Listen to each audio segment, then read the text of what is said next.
Hi everyone, and welcome to all the cards on the table.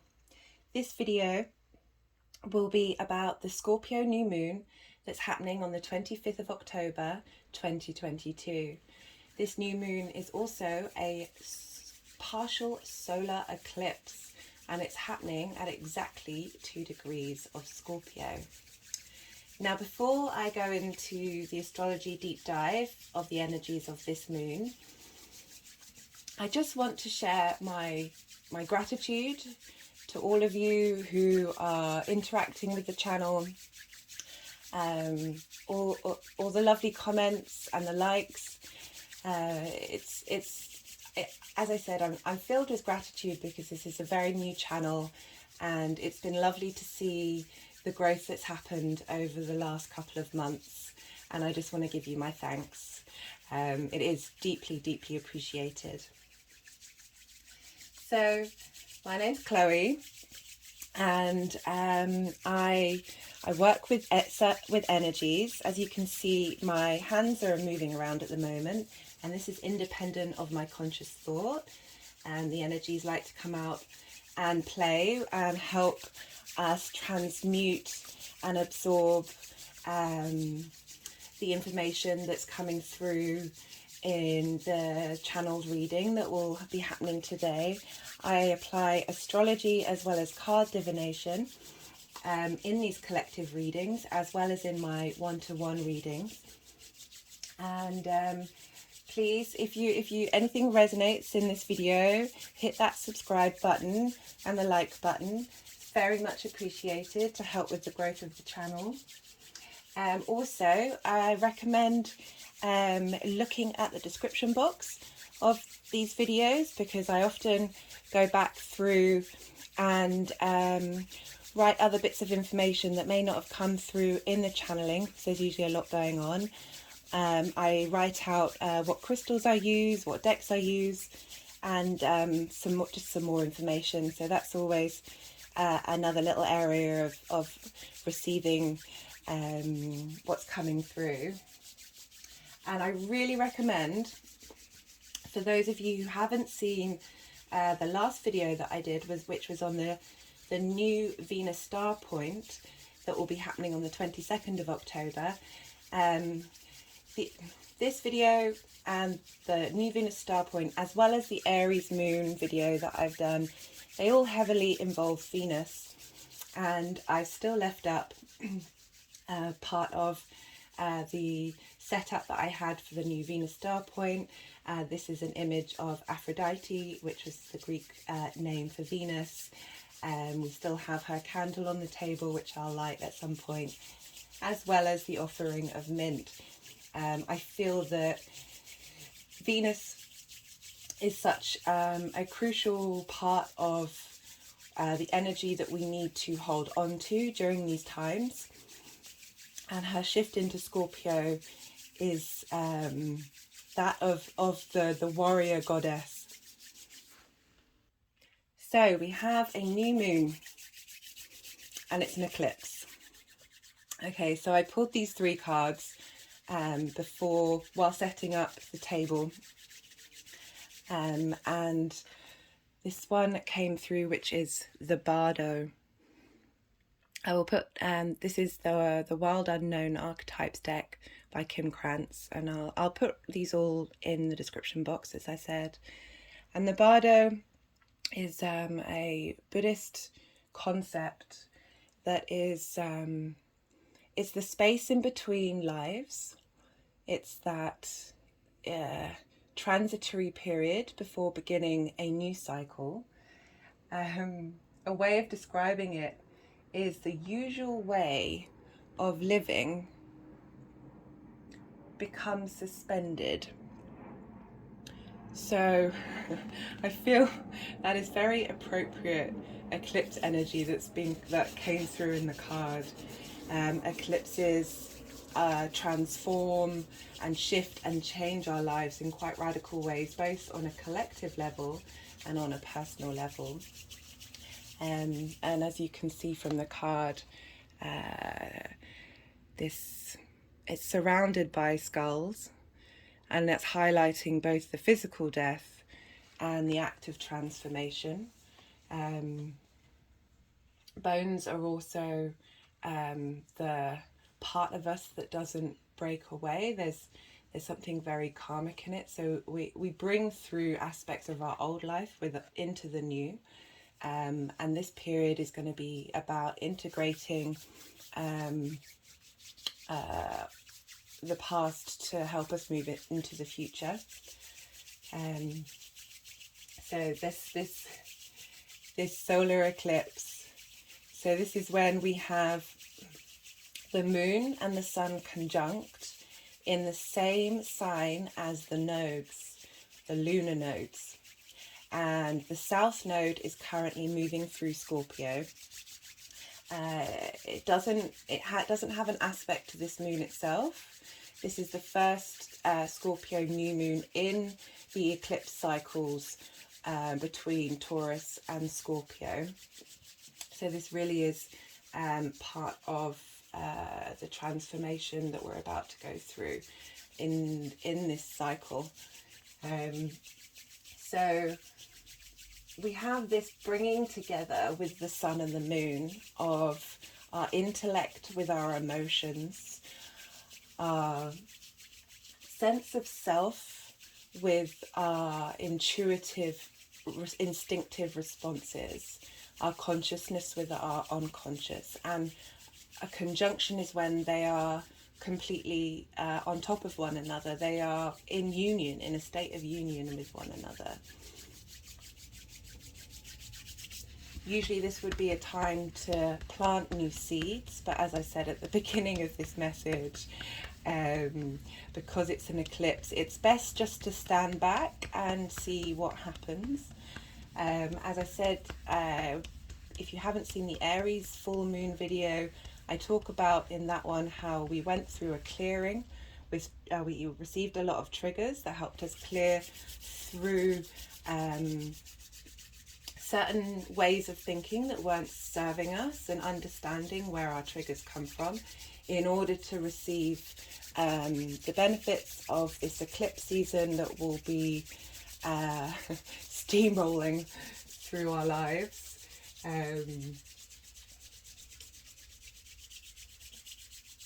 So Plato said about the sun and moon and Venus conjunction. So I forgot to mention that Venus will also be conjunct the sun and the moon.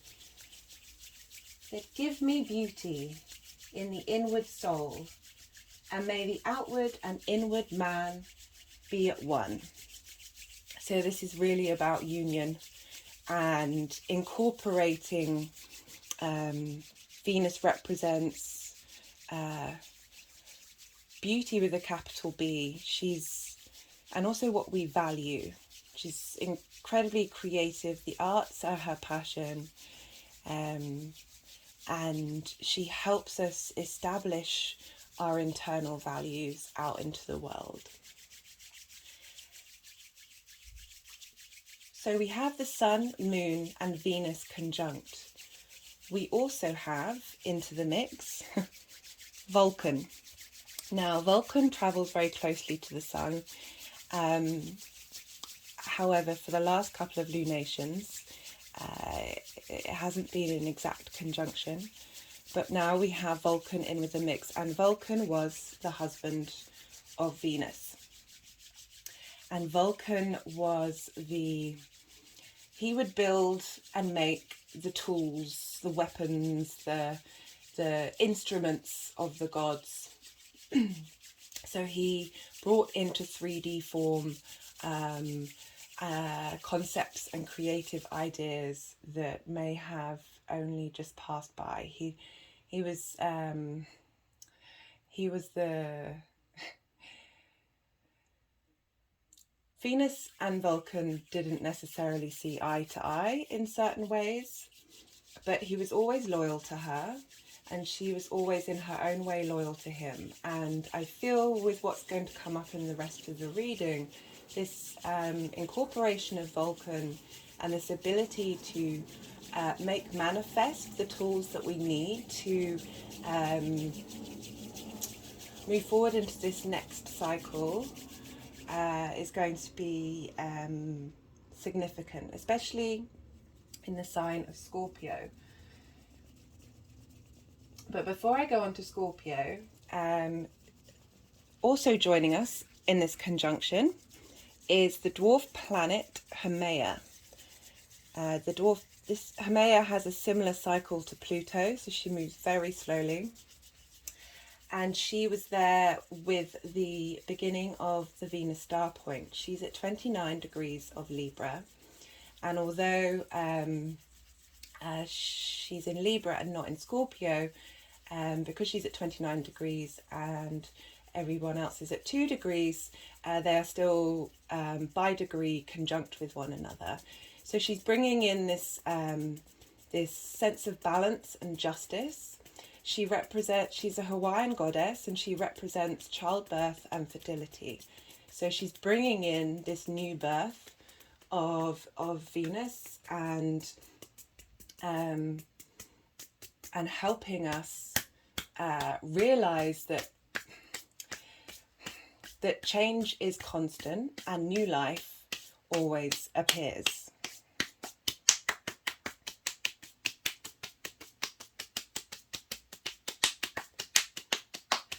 So this hasn't happened before, where my hands have been quite loud. So I wonder if it's worth talking over. I have to say the energy of this eclipse has both been potent and complicated. So a lot of the aspects that are linked to this lunation are out of sign aspects. So this is when the aspect is by degree rather than signs. And with out of sign aspects, it's just adding quite a few layers of meaning and difference, and it's more complicated than an in-sign aspect, because there are certain ways of looking at aspects to understand why it is that they're communicating in that way. Whereas with an out of sign aspect, different things come into play. There's lots of plates spinning in the air at the moment. There's lots of movement, there's lots of friction, and with this eclipse energy, sometimes we never know what we're going to get. And I feel that with these more complicated aspects, that things could manifest in numerous different ways. So Scorpio, fixed water energy. It's the second water sign in the cycle of the zodiac, and it's a social sign. So when I think of fixed water, in particular with Scorpio, I think of a lake frozen over, and it's frozen over enough for you to walk over it, but there's a sense that you're walking a fine line on this ice, because this ice could crack at any moment.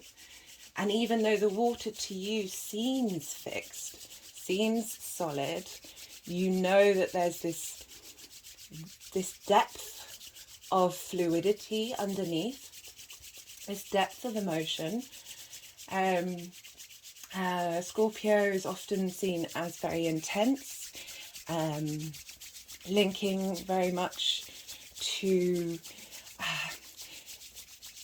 death and sexuality and creative energy.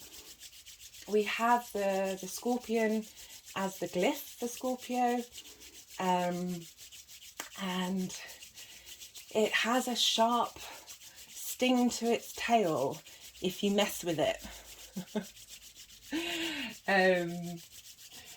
Scorpio enjoys and seeks out truth by digging deep and going through the dirt in order to find out what's underneath that stone, what's underneath that rock, going looking for secrets because in the next sign with Sagittarius is the preacher sign of Scorpios had to go through the depths of darkness in order to find the light, in which they hand over to Sagittarius to be the preacher, to preach that light.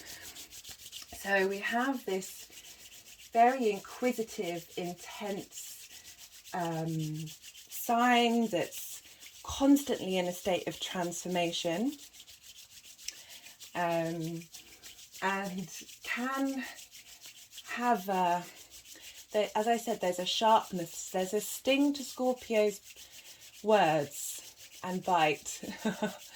I've had a lot of Scorpio energy in my life. My grandma was a Scorpio, and she would read you for filth when you're making a cup of tea. She didn't care. And even though her words stung, often you couldn't disagree with them. It was more the delivery.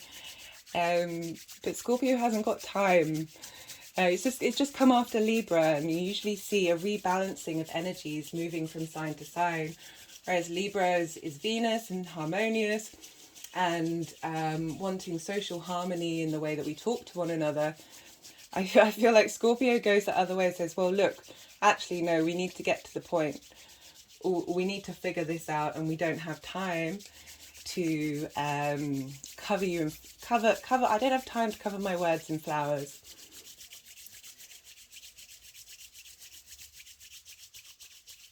So because this is a water sign,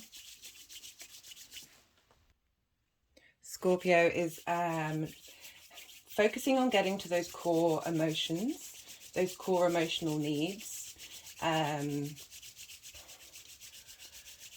We have a balance of logic and emotion that helps us get through our day to day, but it's our emotional responses to the things that we see around us and then the actions that we take with those. When you see something that's wrong, it's quite hard not to have an emotional response to that. Even if you can logic your way out of understanding why that thing has happened, it doesn't mean that you agree with what has happened.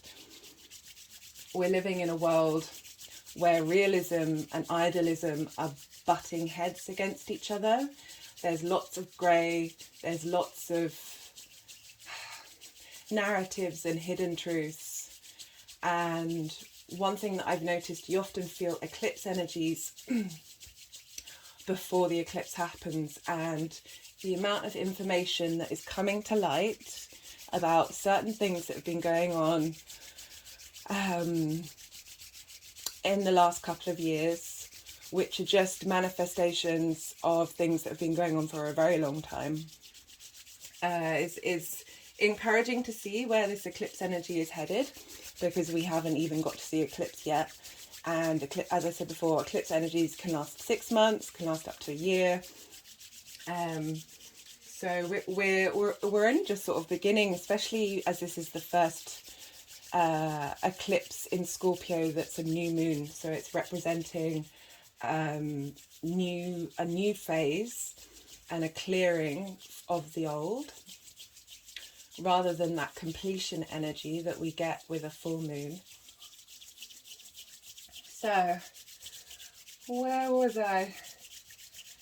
Yeah, Scorpio. So what does this mean for this Sun, Moon, Venus, Vulcan, Haumea conjunction in Scorpio? Well, Scorpio is ruled traditionally by Mars. And in the more modern tradition, it's also co-ruled by Pluto. So, because this sign is ruled by Mars, and because we have Venus here, Venus is in what's called her detriment. Now, this is because Scorpio is opposite Taurus. Venus likes to live in Taurus. It's the same as Libra and Aries. And because of the deemed opposition in the Mars-Venus dynamic, it's that she's now in a sign where the resources available to her, that are the Martian Scorpio resources, are not ones that she can engage with easily. When a planet is in their detriment, it's not it's not a bad thing. It can manifest in certain vibrational levels as having more issues, but it means Venus has to be more creative, and I feel that it allows her to access, as I said earlier, the warrior queen in her. Scorpio is very loyal. Fixed signs are often very loyal because they're not used to change. But no, once they're in, they're in. And that Scorpio energy of, there can be this sense of taking action if betrayed, because once they're in, they're your ride or die. And with Venus there, with everything that's been going on and everything that is going to continue to go on until change comes about, she needs having moved from this new Venus star point, which is starting a new cycle, and then for the almost 3 days later to have an eclipse in Scorpio that's reframing Venus into this state of this seeking of truth. So how do we look at Venus in Scorpio? Well, she loves to bring truth to the table. She loves to be in that darkness and fight that, but having those martial tendencies, infusing with the Venetian desire for harmony. Well, these truths that are coming to the table need to be brought to the table in order for us to have harmony. So she's actually in such a strong place, having gone through the beams of the sun. She's now pulling out the other side of the sun. She still won't be visible to us in the night sky, but as I said in my last video about the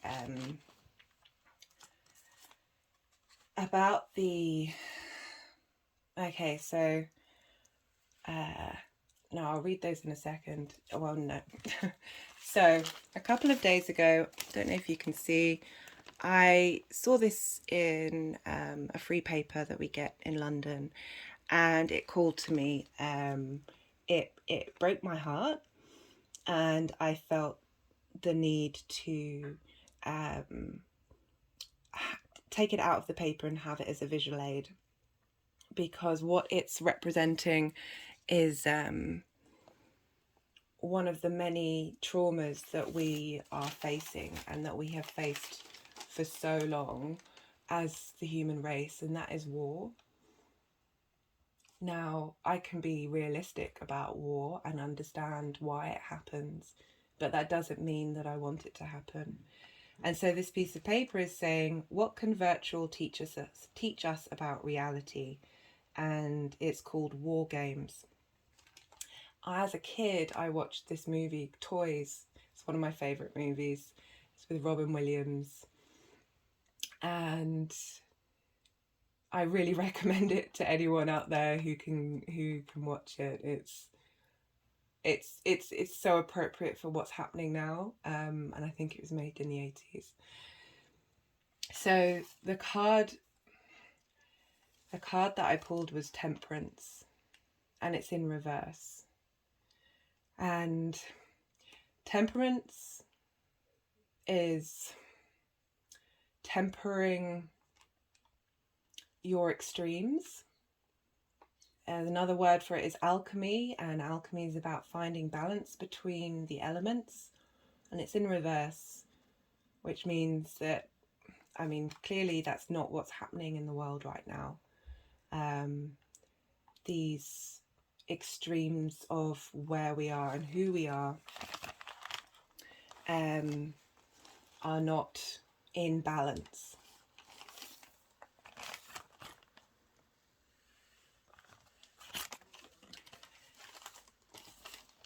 So for all new viewers, occasionally the energies will like to do certain movements with the cards that I have.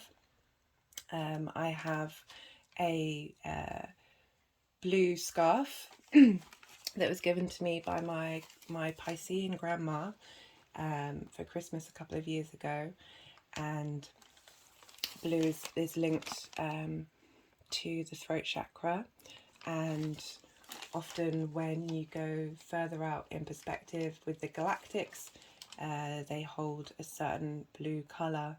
It's this coolness that can help temper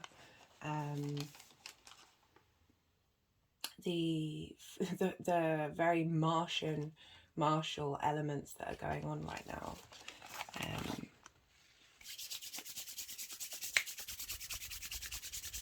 But that's just out of shot, so I thought I'd tell you that's what's going on, because you weren't getting a good visual of all of that.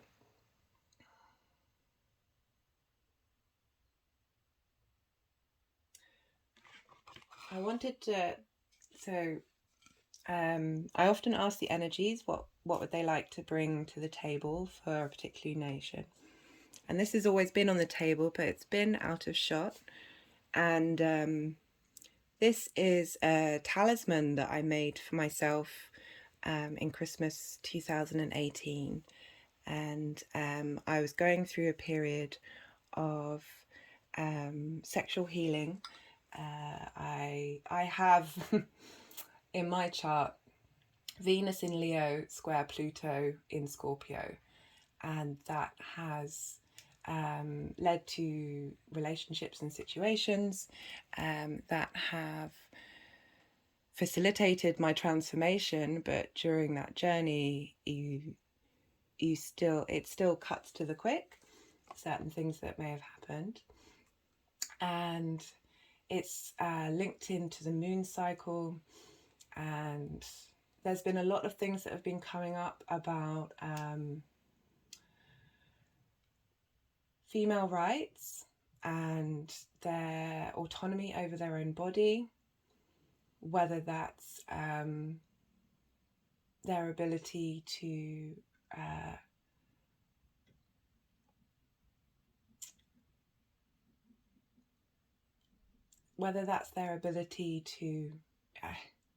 I mean, it's everything.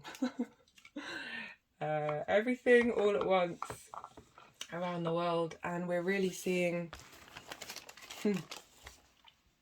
okay, so what I'm getting from this is that this is all combined, this more masculine energy of war, because traditionally they are the ones who went to war. They have so much trauma, collective trauma linked around that. And again, women have suffered trauma more through sexual situations, whether that's through childbirth and dying through childbirth, or more sexual traumas. That these things are hand in hand. We have Venus in the sign of Mars. We this time of year is always very heavily linked to the aspects of the masculine and feminine due to the cycle of the zodiac.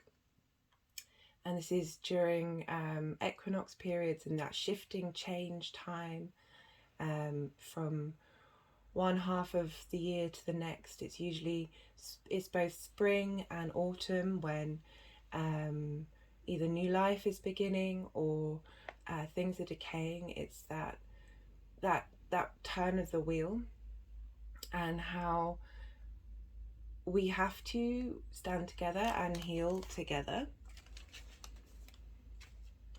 in order for there to be balance and temperance. Oh, that got me a little bit emotional.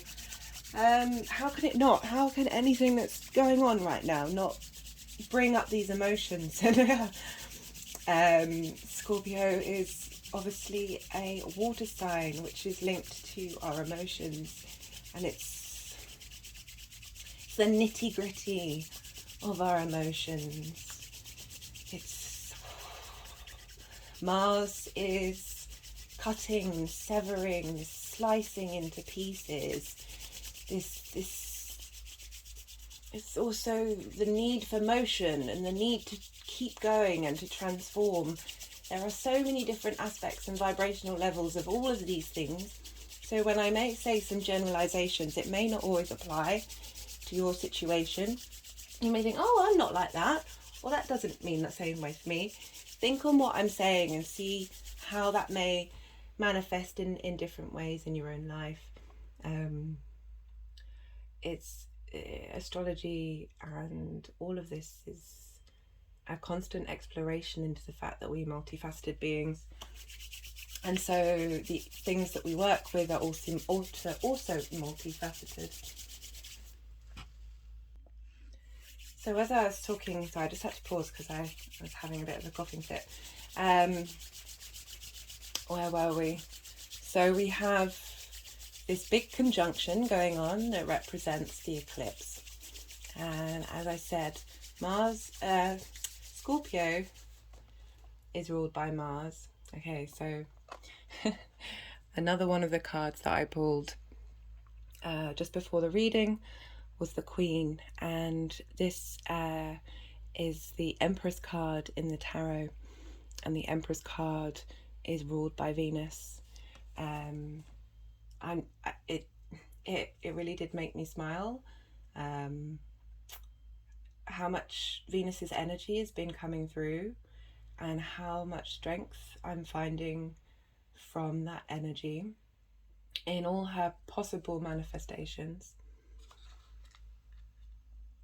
And with that, I feel like I'd like to light the candle that we had in the last video to Venus and ask for her guidance and help throughout this time, because there's a lot of discord out in the world, and with her moving into Scorpio, fighting for what's right is going to be an energy that's with us for a period of time. Even though during the eclipse it's best to rest and be still, I find it helpful to not eat in excess, and what I do eat to be simpler food.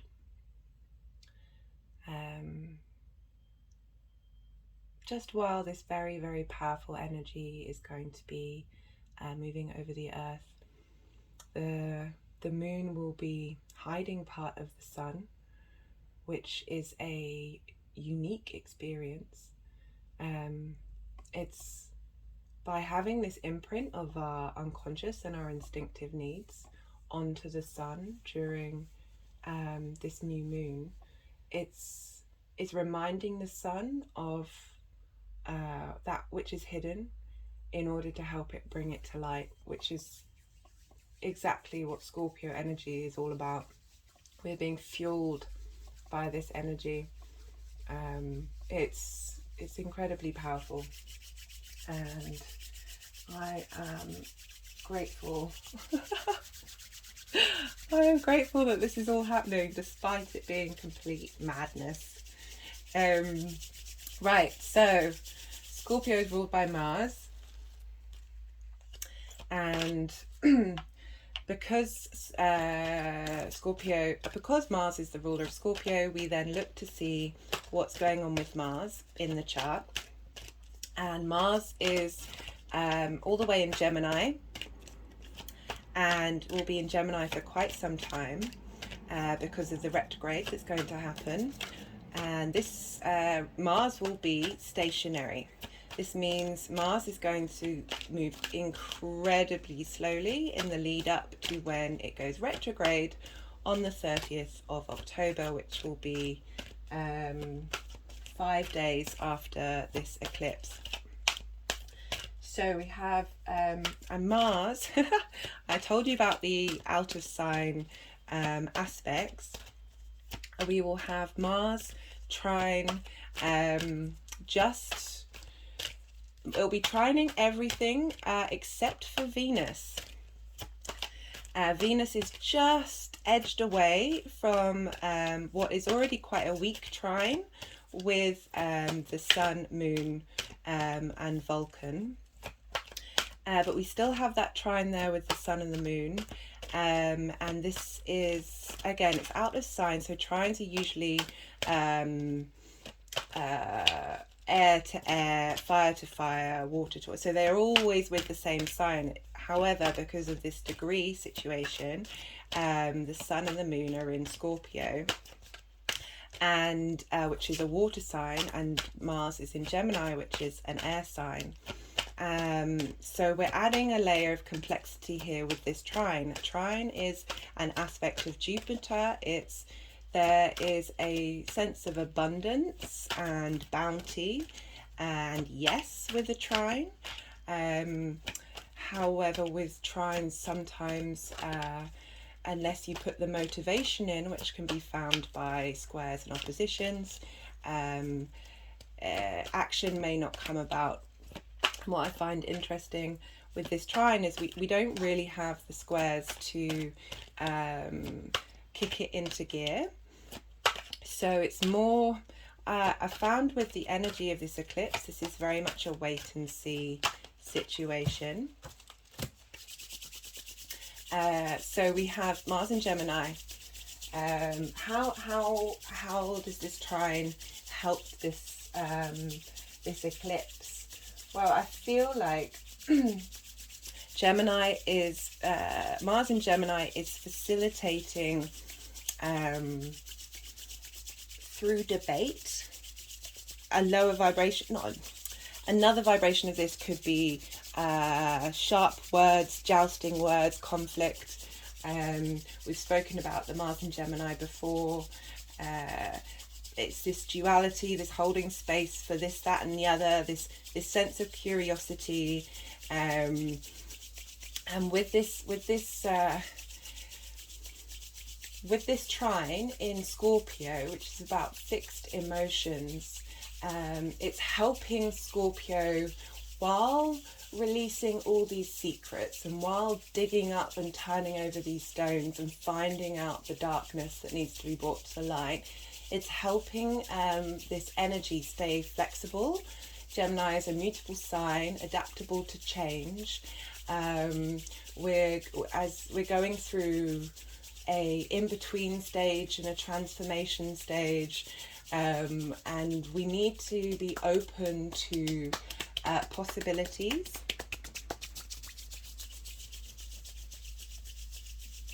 And by maintaining that sort of Gemini curiosity, it can help us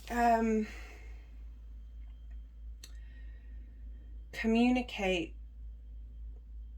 the pain and frustration that we may be feeling and flip it on its head through our actions. Now, pointing at the third card that I pulled, and this is the card of transformation. Who would have thought it? It always makes me laugh when these cards come out. Yeah. So this poem I shall read to you. This comes from the Rumi's Gift Oracle deck. I was dead and I became alive. I was tears and I became laughter. The reign of love began and I became eternal. This is how it works, love said. If you are not mad, you are not welcome in this house. So I became mad and stumbled through the wilderness. Love said, if you are too clever and sober, you are not welcome. So I became intoxicated with love. I drowned myself in the sacred wine. Love said, "O candle, you are using your light to attract others." I screamed, "Take thou my light," and I became nothing but smoke. Love said, "You have glued feathers to your arms." Why should I give you my wings? So I tore off my feathers, now I can fly. There were lots of aspects in this poem that helped me realize that even though I see a great deal of hope in what is going to be, or of where we're going to shift, the journey's not going to be easy. We're going to have to, I want to say fight, and that perhaps is because of the Scorpio energy. Resist. We're going to have to break out of the boxes that we're in and not be too dominated by structure and rigidity. We've had a lot of Saturn aspects that may have felt like that, but they have been here to help us transform.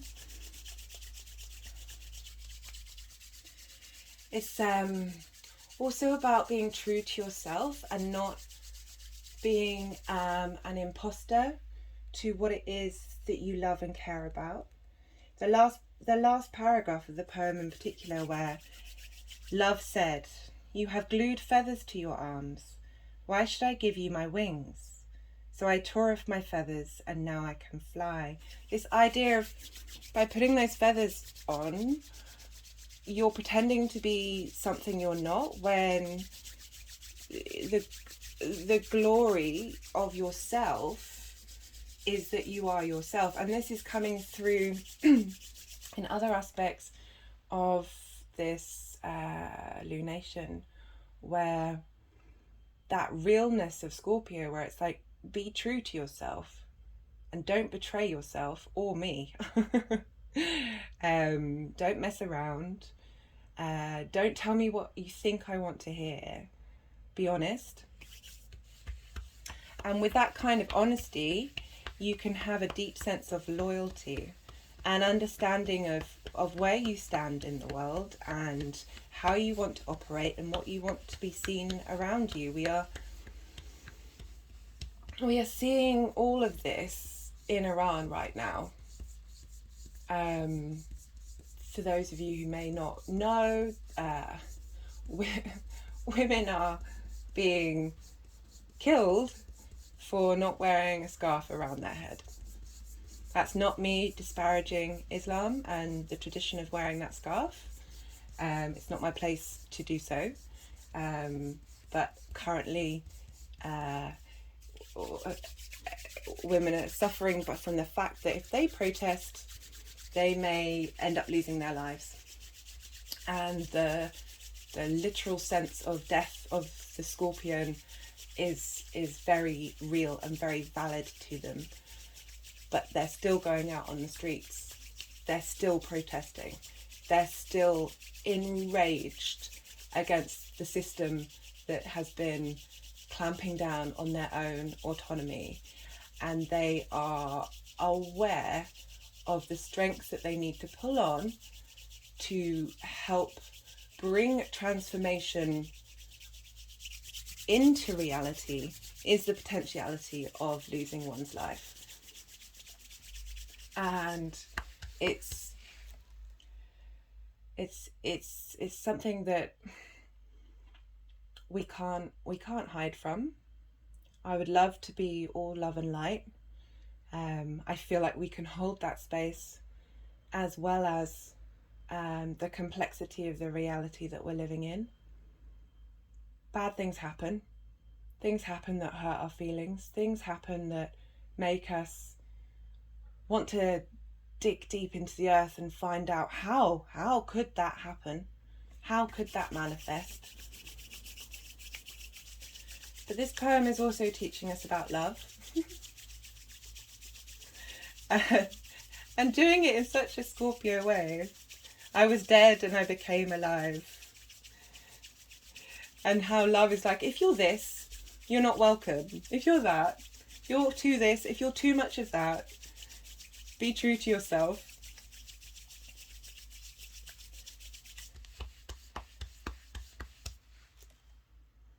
And there's a sense of possessiveness of love here in this poem. This deep consumption that love can have on us, that transforms us. Even through even through the darkness. In fact, it's one of the few things that helps us get out of it. And it's so important that Venus is here with us in this space that we're now walking through. She is holding our hand. So we had Mars trine with Gemini. Now what's Mars trine with the Sun, Moon and Vulcan. Now it made me go and look and see what aspects to Mars there are, as Scorpio is a Mars sign, and we have squares with Jupiter and Neptune. Now the square with Jupiter is an out of sign, another out of sign aspect, and yeah, again highlighting the unpredictability that we get with eclipse energy. And this square, I'm enjoying this square between Aries and Gemini, because it's this force of friction of the square of this Jupiter in retrograde at 0 degrees of Aries, so this very powerful cardinal energy squaring off with the mutable energy of Gemini in air, where this Aries energy of this I am, this warrior, what are my autonomous philosophies, and how can I express them in Gemini with all these other people who have their own autonomous philosophies without losing my head. And because it's Jupiter, there's a sense of generosity in that communication that is helping, because we're gonna probably see more when Jupiter comes back round again, when it goes direct, this real not entrenchment, but this space of personal space, this desire to do things independently, come back into force. But at the moment it's in retrograde, so it's internalized. So I see that as a sense of generosity within, that is then reflected out in how we deal with things socially, especially with the Martian Gemini energy that could be very fictitious during this time of uncovering of secrets.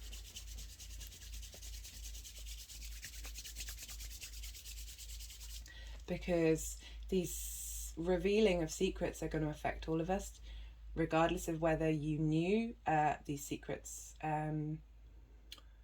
that had been hidden, or you were on the other side. This is going to shift all of our perspectives about how I have to phrase what I'm saying quite delicately. The powers who have a perceived control over us and what they've been up to. I'm going to leave it at that. We also have another aspect with Mars, and that is the square with the square with Neptune, and this square can produce delusion and illusion in people's actions. However, I would like to think of this square as Neptune's otherworldly, mystical connectivity vibes infusing our actions and how we communicate with the Mars in Gemini. So helping us with this eclipse energy, helping us be able to see the bigger picture and not get swamped in the small details, especially as Neptune's in Pisces. It's giving this layer of perspective that can, I know saying ground us seems contradictory to the Piscean Neptunian energy, but this dissolving of the conflict that has arisen during Mars's journey through Gemini in all the debates that are going on and the different points of view, helping you still maintain your sense of what is your core emotions and values, which links back into this Scorpio energy.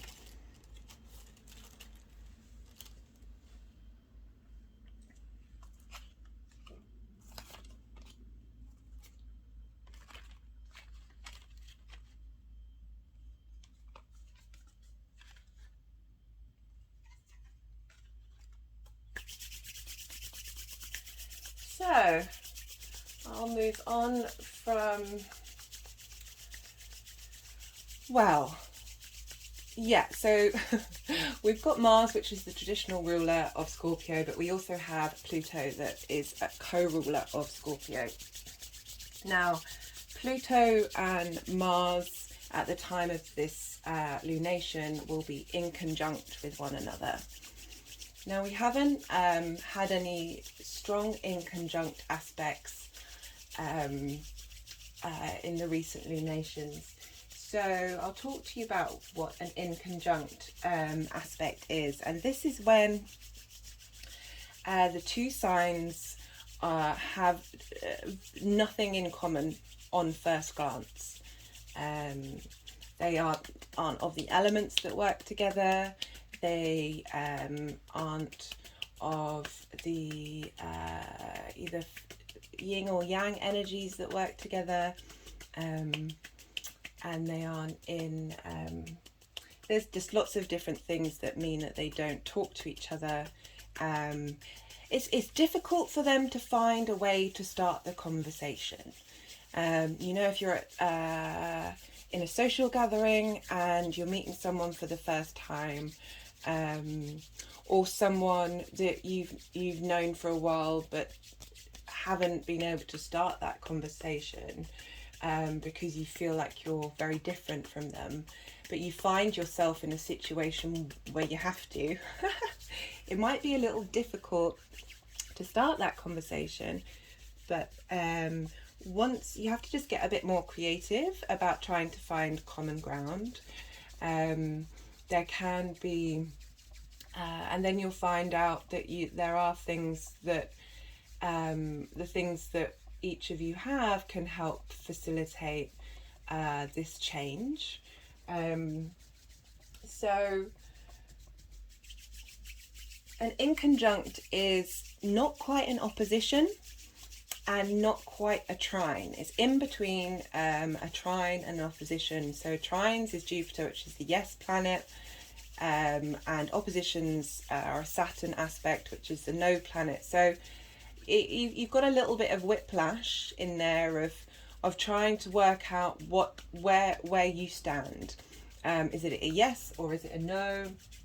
Do you get on? Do you not get on? Or is it both? And can you hold space for that? So this interaction between Pluto and Mars, because they're in conjunct with one another, is helping bring up questions that you wouldn't necessarily bring up. It helps you think in ways that you wouldn't necessarily think, and this can help create creative solutions to problems that may seem insurmountable. Like, you think you are never going to get on with this person, and you may be quite rigid in that first glance, or the situations that are going in the world, we may think that we're never going to get out of them, but we need to think creatively in order to find the path that is less well trodden, and find the beauty in it. It's also with an inconjunct, you've got lots of in the same way as I was talking about with the out of sign aspects, you have a lot more layers of information to put together. So it feels like there's lots of traits and needs and wants, all these different plates that are spinning around that you've got to manage to hold off, to keep this quite friction-based interaction going, if you want to tick all the boxes of everything that's going on. But really what we need to do is just be aware of those differences, especially during this eclipse time, and be aware of the differences in order to sit with our thoughts and figure out more unique and novel ways of looking at things. There's a sense of rebalancing, a karmic rebalancing with the inconjunct, because they feel so out of balance that this is something that we need to bring our attention to in order to understand, because we all have inconjuncts in our charts, to help understand those parts of ourselves that just feel a little bit off, like you can't quite find a way to be in harmony with those parts of who you are, or the people that you meet, or the situations that you find yourself in. And it's really not, rather than just blindly going forward, it's assessing the habitual reactions that you have, and trying to work out why it is that these things are manifesting in a fictitious way. When we can these decks obviously just want to be shuffled today. When we can find that space of understanding that which seems unknowable, I have found in situations for myself, say I've interacted with somebody and we have a lot of inconjuncts or quincunxes. Oh, there's a reason why I started off saying inconjunct rather than the other one. That when I've given space to them, if I then sort of release that contemplation, the ideas and thoughts and solutions to those things would just pop up in my head. So it's a real roundabout way of finding harmony in the disharmony. So with this Mars-Pluto inconjunct, this could lead to intense power struggles, repression of anger, and then anger being explository, which I'm sure we will see in the world around us. But the best way to navigate this energy is to not impose your will on someone else, and also not to be coerced. So again, we have this difference of two things, not of having very different places of where they stand, or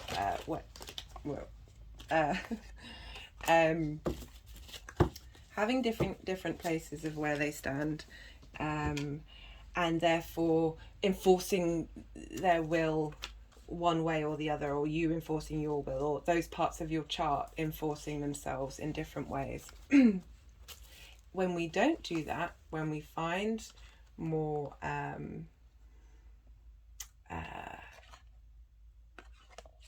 peace within and don't respond to those instinctive triggers of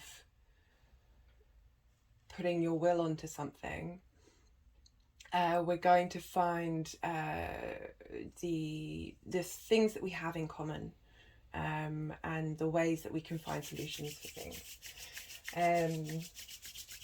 This is also a time with this inconjunct that any sort of corruption or dishonesty is going to come to light, especially with this eclipse. As I said before, it's already coming out. Or it's already coming out in so many different aspects of what the collective has gone through, and this may manifest in your own life. I will do a separate video for each of the individual signs later on this week.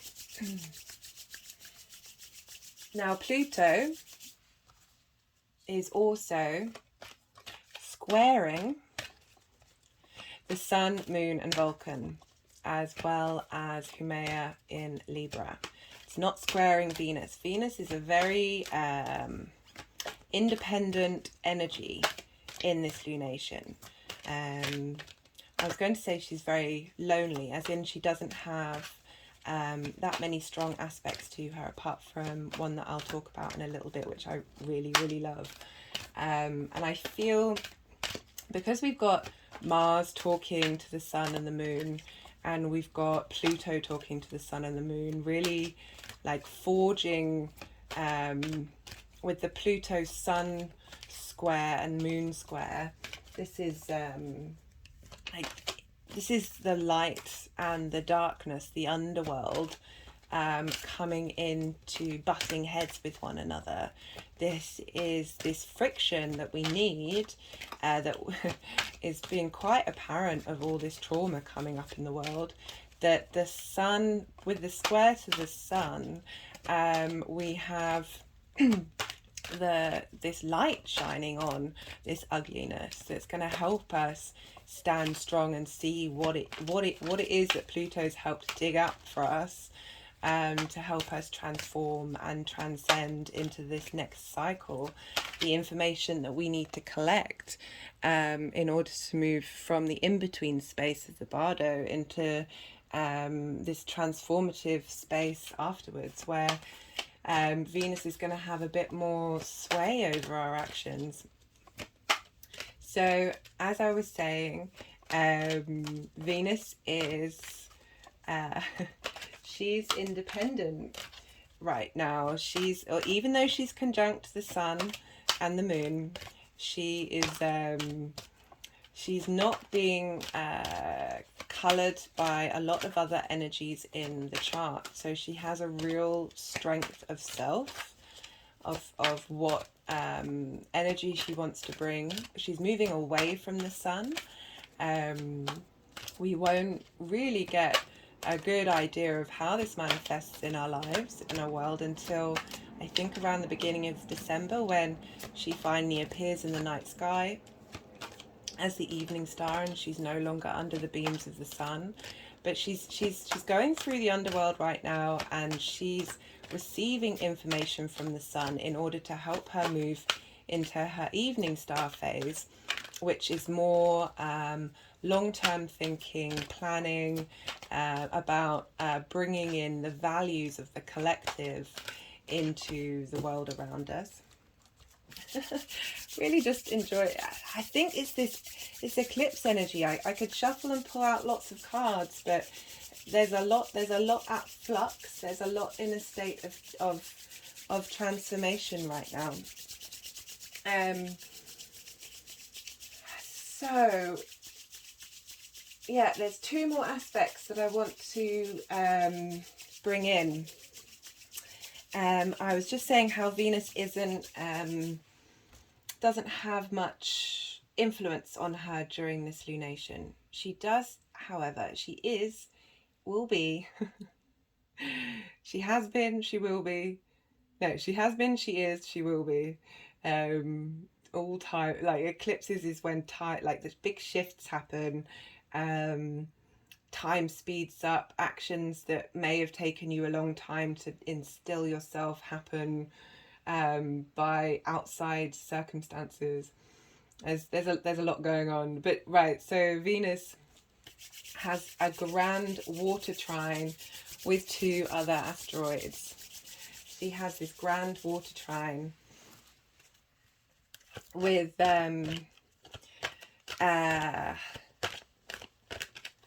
Lilith and Juno. I really like this combination. For me, I summed up this combination of Lilith and Juno as, with Venus, as valuing loyalty to the freedom of being yourself. So Venus values Lilith in mythology. She was a woman who would not conform to the confines of marriage. She represents a very independent female energy that breaks against certain traditions. And we have Juno, which she represents in mythology. She was married to Jupiter, and she represents loyalty, seeking that that sense of commitment, and so I see this with them all speaking to each other in this grand trine, this grand water trine. Is helping us clarify and solidify our emotional needs, and seeking loyalty when we step outside of tradition, acknowledgement that we have the capacity to be autonomous within ourselves, and go against whatever traditional grain might be telling us no, and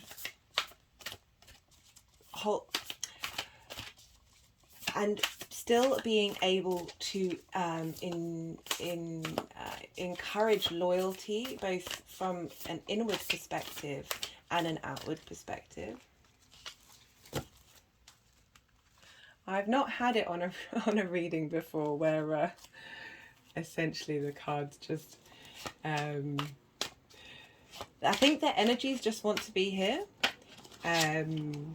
There's perhaps a lot of unknown going on, as I've repeatedly said, or I can't be too specific because there's going to be a lot. This is going to affect people in lots of different ways. So we've got this really gorgeous grand water trine that is helping infuse the warrior Venus in Scorpio with the ability to go out and find those secrets, go against the grain, bring things to the light, and know that she is supported with people. She will receive loyalty for the endeavours that she's going to go on.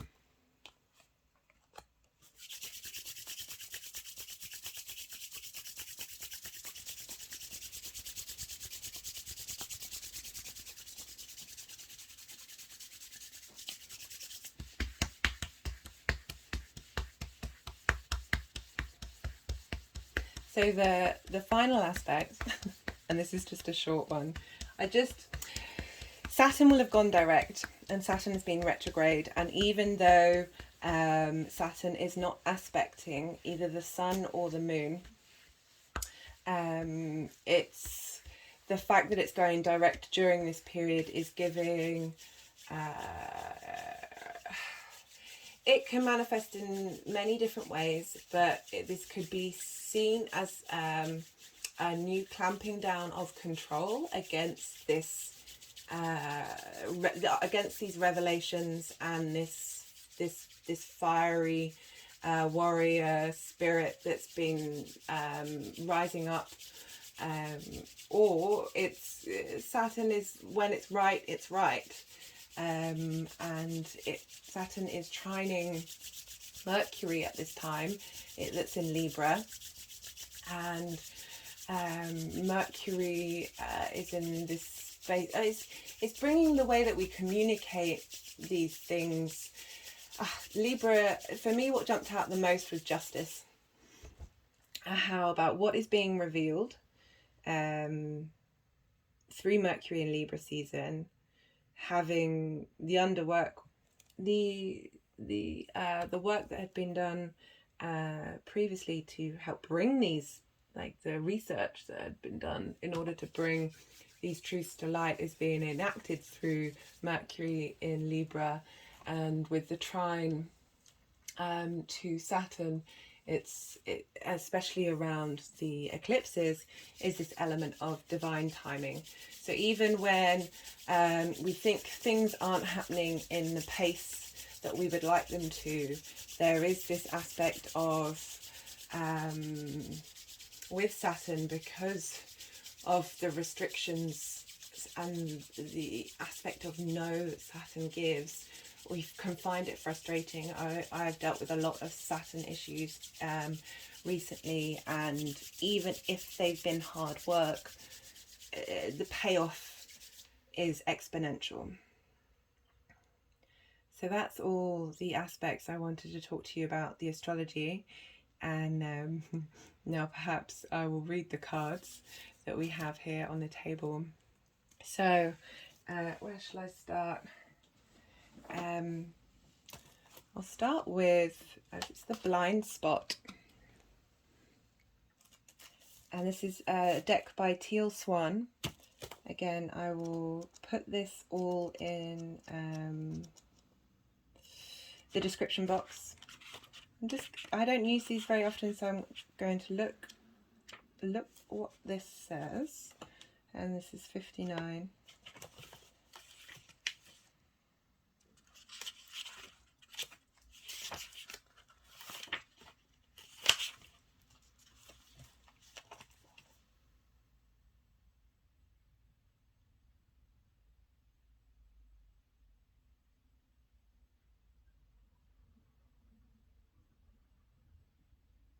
So this is the card of projection. I'm just trying to scan read through, there's quite a few pages to see what pops out at me.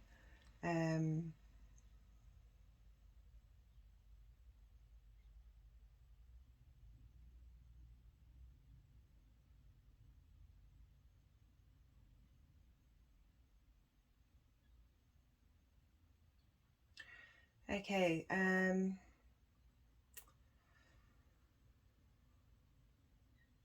so being rationally dependent in the name of survival, we do anything we can to disown, deny, and suppress those aspects in ourselves that are disapproved of, while exaggerating those that are approved of.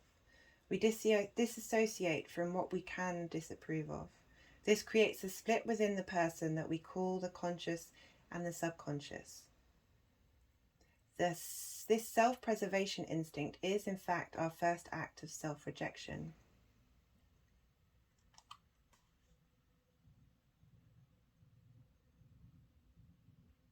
We often overcompensate for whatever trait we have denied. For example, the person who suppresses the act of themselves, that is the striver, becomes apathetic. The person who suppresses that aspect of themselves that was apathetic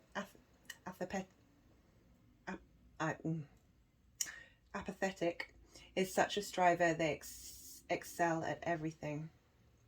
So I feel like this is looking into our shadow work, and again it's this Scorpio energy of digging deep into really looking at yourself truthfully in the eye. This suppression, when we suppress things within ourselves, we project them, we exaggerate them outwardly, and we also find that the people around us then start to project that suppression onto us in an exaggerated way. So part of being truly honest with yourself is looking at the things that you don't like about yourself, and instead of filling yourself with shame, have space for you to understand how you might enjoy those feelings of flagellation or those shameful feelings. Flagellation is when monks and nuns used to whip themselves in a way of breaking out of the mortal body and connecting to God. But it's through that pain of essentially beating yourself up that there's an element that you could argue you might enjoy that aspect, rather than incorporate and embrace the fact that you're a multifaceted being, and it's okay to have feelings and sensations that you don't quite understand and don't always have to be. We're always going to have that shadow within us, that darkness within us. It doesn't matter how many times we go around the cycle of transformation. Part of the journey is acknowledging that these things are there, and if we don't integrate and accept, we're just going to keep hit by them over and over again. So the suppression that we're seeing around the world in how people can be and having ideas of what they can be, lead to these massive mirrors that we are having collectively that are highlighting, I was going to say the ridiculousness of our existence, but that might be breaking it down a little too bluntly. I think you get my gist. So that's some deep truth coming from this Scorpio moon, that perhaps on an individual level we really need to look within ourselves, in the areas of our life that Scorpio come up in, and create some space and work out, like, what is it that I'm hiding from? What stone do I need to unturn?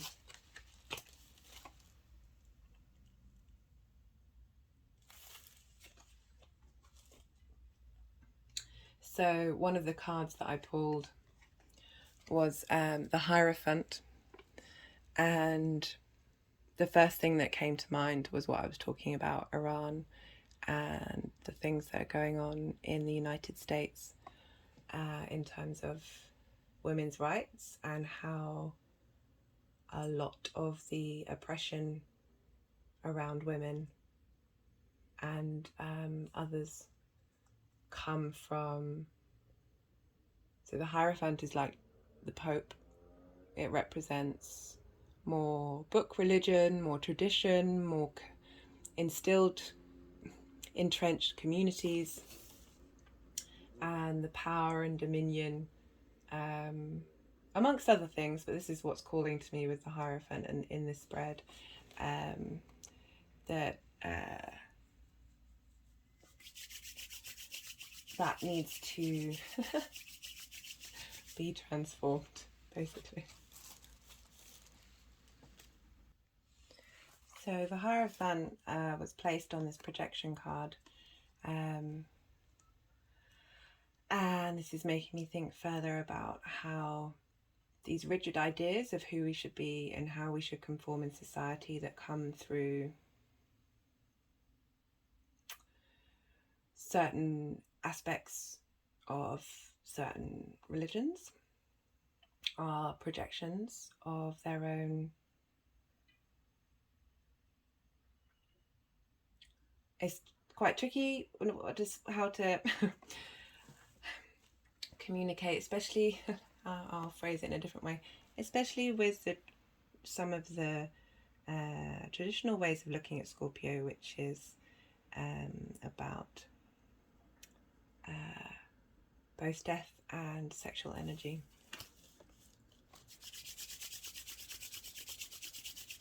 And I just keep thinking about that woman who did not leave the cell alive.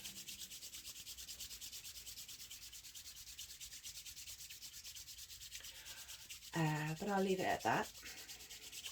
I think we all know, and I don't want to trigger anyone too much, even though triggers are great. Okay, triggers. I find triggers to be really, really helpful tools. I've been triggered quite a lot lately. The Scorpio energy is bringing, I have Scorpio in the 4th house. This is bringing up a lot of things that I need to look at and address and understand why I respond in the way that I do. Even though the emotional response has been quite internally extreme and absorbing and blinding, all of it's been quite useful. That's not to say that triggers aren't also a thing that genuinely hurt and affect people, and I don't want to cause anybody any harm that they are not able to transmit and receive. So apologies to anyone if I'm being flippant about certain things, because I'm not flippant. My heart is breaking all the time. And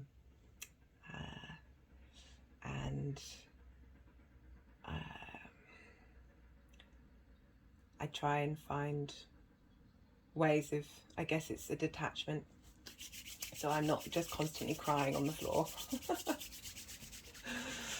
Yeah, okay, so the card just pointed at the Queen of Swords, which I pulled earlier, and this ability to mentally have clarity and dominion over your thoughts, and again with the Queen energy coming through, this is really highlighting the feminine principle, which we have within all of us, but that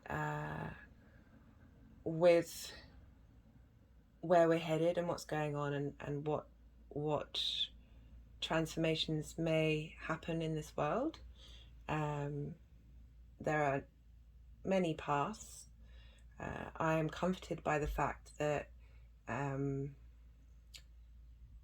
there's been a pushback to the ugliness, and a signs to show and see that we are not kowtowing to injustice. And the Queen of Swords, again, Libra, Mercury in Libra, justice being delivered. The Queen, again, we've got 2 queens here.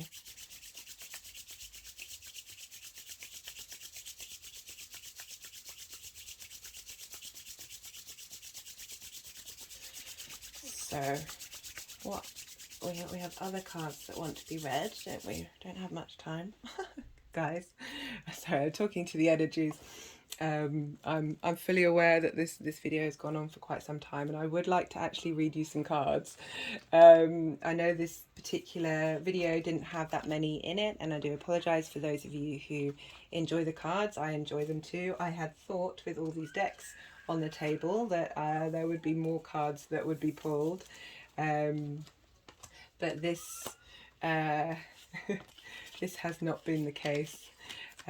However, we have, well, how many? 1, 2, 3, 4, 5 major arcana cards with the tarot deck. I'll just move this out of the way to see if that helps with your viewing ability. So the energies just wanted to stack, so I pulled Death earlier, and then we have the Hierophant and Judgment, and this was the projection card. And Death wanted to go behind it, the Hierophant on top, and Judgment on top of that. And for me, that that's the thing, I'm trying not to be too positive. Well, there's a part of me that's like, yeah, everything's gonna break down and all this utter nonsense and injustice and ridiculousness that's out in the world. It may take a while, it may take us 10 years, it may take us 20, but we are going to get there in the end. I have this innate sense within me. I'll probably talk more about that in a separate video. But I also am very aware of people's situations where they're not feeling that right now.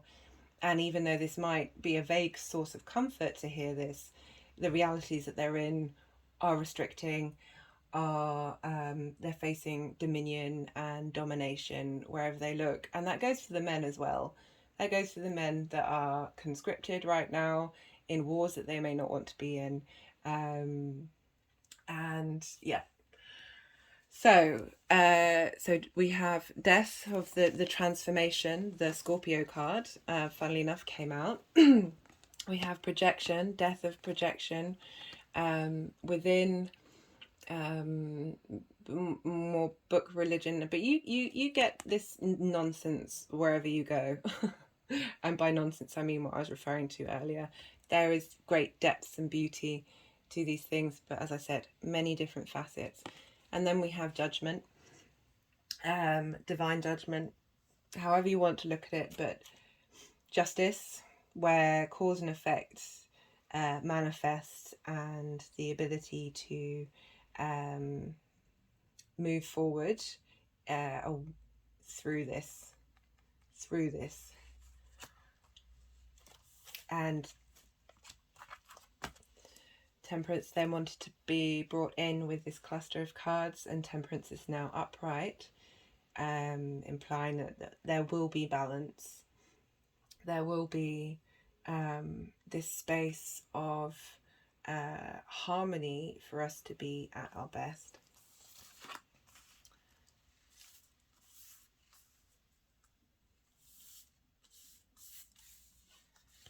So the other cards that came out were the Moon, the Ten of Pentacles, and the Two of Swords.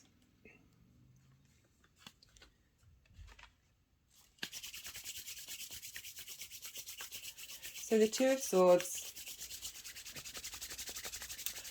is a figure blindfolded holding two swords. This is this idea of not being able to make a choice, having options, mental options. I mean, that feels a lot like Mars and Gemini.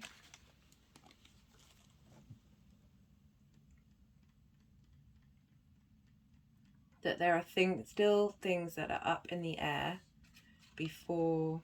Let me just show you the card. I know sometimes they don't let me and I have to make them. There's still flux. We just have to take the blindfold off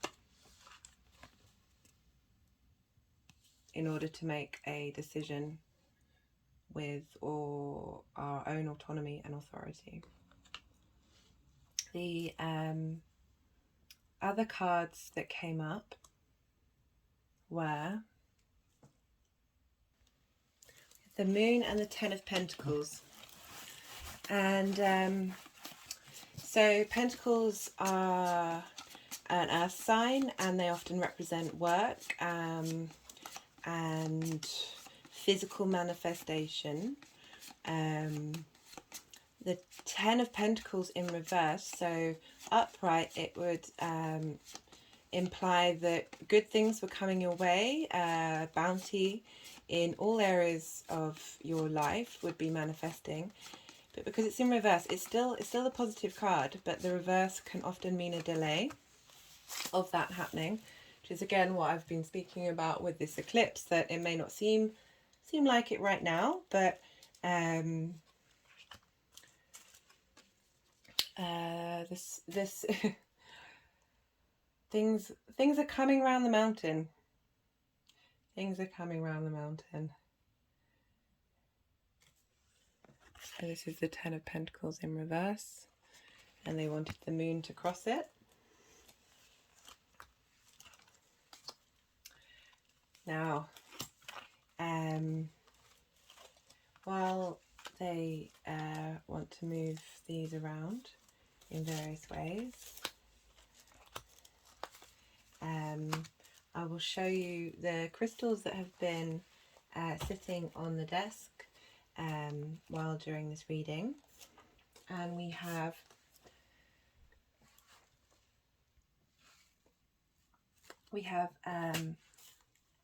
Kekite. I don't know, you can see it's the result of a meteorite impact. It's linked to initiation and transformation.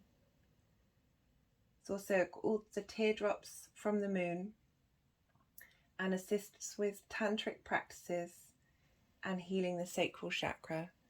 So again, that's linking back into Scorpio, which rules the sexual organs, and how, while the collective is doing its thing, we can help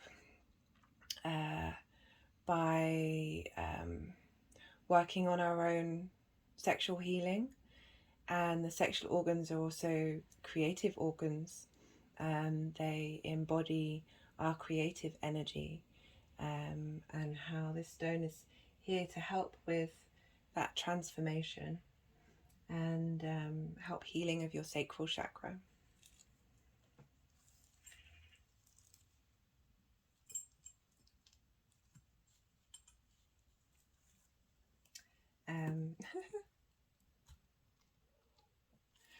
So this other stone, let's see if you can get a full look of it.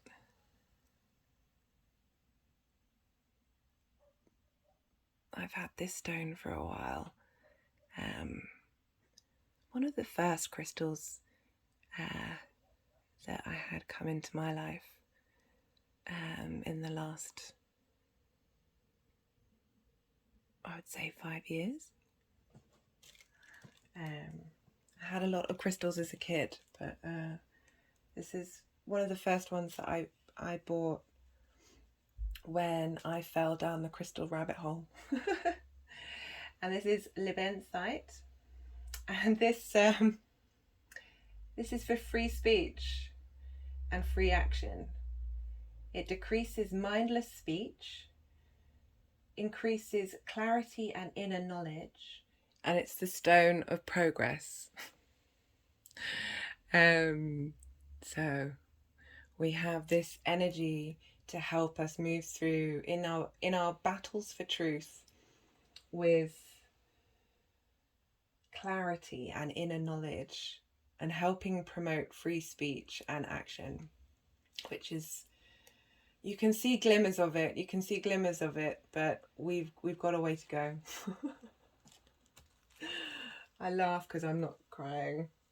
So the other stone that wanted to come and play was Solidite. This is the stone of empowerment, encourages new perspectives, helps with neurosis, and promotes fellowship and solidarity. Oh, that reminds me, one of the aspects of Scorpio is paranoia. And I always like to think of the phrase of, just because you're paranoid doesn't mean they're not out to get you.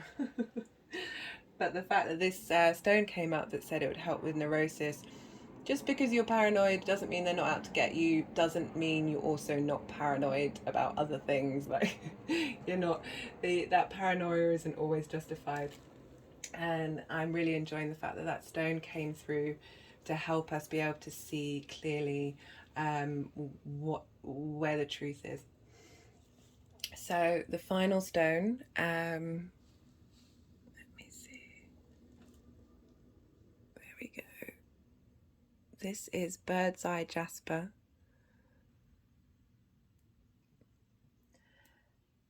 And this stone brings resolution to a situation. It is the stone of protection. It eases the processing journey.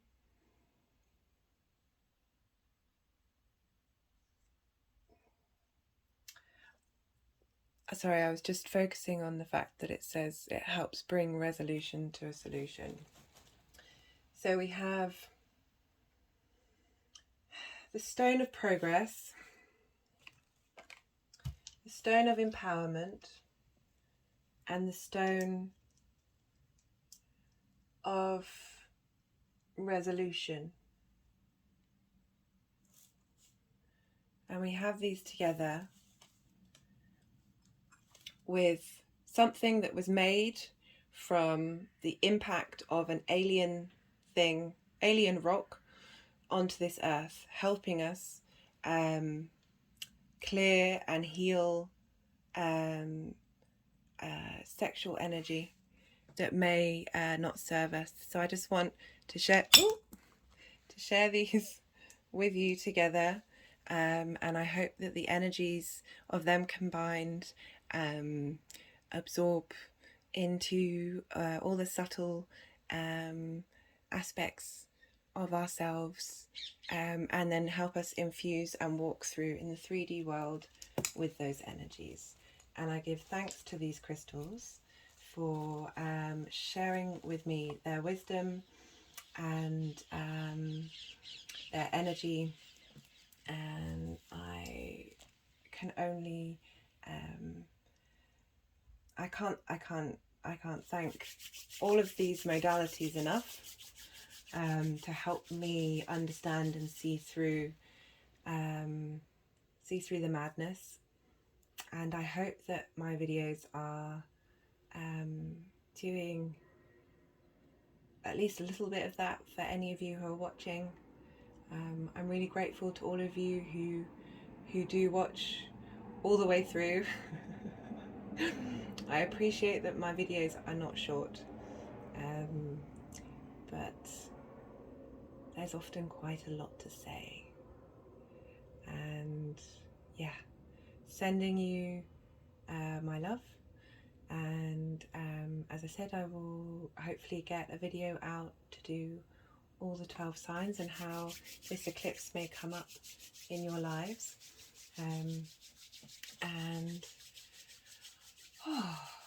Okay, so my hands, I don't know if you can see on the camera, are pointing at these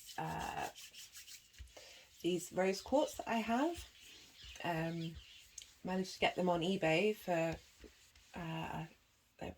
I think 2 of them were from charity shops that were selling on eBay, and I have 3. One of them is in the other room, and for me, the one in the other room is in the shape of the mind, the one on the table is in the shape of the heart, and the final smaller piece represents the clitoris.